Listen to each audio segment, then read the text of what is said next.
That day, I casually threw a bone into my dog's bowl. The next second, it hit an ancient general on the head. His soldiers instantly drew their swords, thinking an assassin had attacked. But when they looked closely, it was just a big, meaty bone still smelling delicious. They hadn't had a full meal in half a year. Staring at the glistening bone, they thought they were hallucinating. The general fell to his knees, shouting, "This is a gift from the gods." He quickly wrote a letter of thanks and put it into a treasure bowl. But the paper turned to ash, and all the ashes flew right onto my face. I was so mad my face went dark. I grabbed a can of dog food and threw it hard into the bowl. Still not satisfied, I dumped all the dog kibble on the table into it. At that moment, the ancient soldiers were stunned. Strange metal cans kept falling from the bowl. They opened them carefully, and a mouth-watering smell filled the camp. It was food they had never seen before. Some were moved to tears. They couldn't believe the gods were saving them. But I was confused. No matter how much I threw in, the bowl never filled up, so I poured in even more. Meanwhile, the general stared at the bowl full of meat chunks, his blood boiling with excitement. He shared the food with his soldiers, but his deputy frowned and warned. Without water, they wouldn't last 3 days. The general immediately prayed for holy water, while I was growing more and more suspicious of the bowl. I didn't believe there could be a bottomless bowl in this world, so I turned on the tap, letting water flow endlessly into it. Meanwhile, on the ancient battlefield, a fresh spring suddenly gushed out. The general knelt and bowed, saying the gods had returned. He ordered the bowl to be worshipped in gratitude. They burned paper money and prayed over it, and once again ashes sprayed all over my face. I was furious, tried to figure out why, but the ashes flew all over the house. In anger, I threw the bone my dog was chewing into the bowl. At that moment, a meaty bone fell from the sky in the ancient camp. The general looked up and laughed.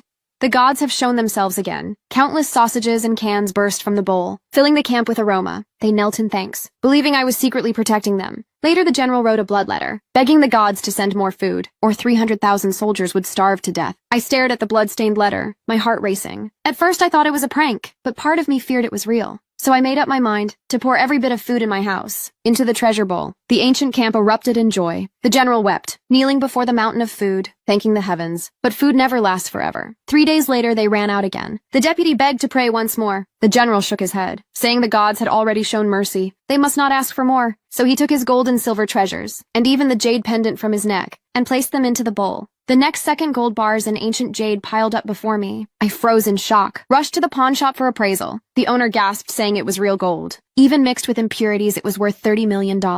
And when he saw the pendant, he trembled with excitement. It was a royal treasure from 1,000 years ago. He dug out an old record, confirming the pendant was worth $500 million. My eyes widened, finally believing the blood letter was real. I went home and decided to help the general once more. So I bought out the whole supermarket and poured everything into the treasure bowl. Meanwhile, on the ancient battlefield, starving civilians were rioting. The general looked at their desperate faces and led them in, kneeling to the gods. Just when they were about to give up, the bowl burst into radiant golden light. Bags of rice began to fall from the sky.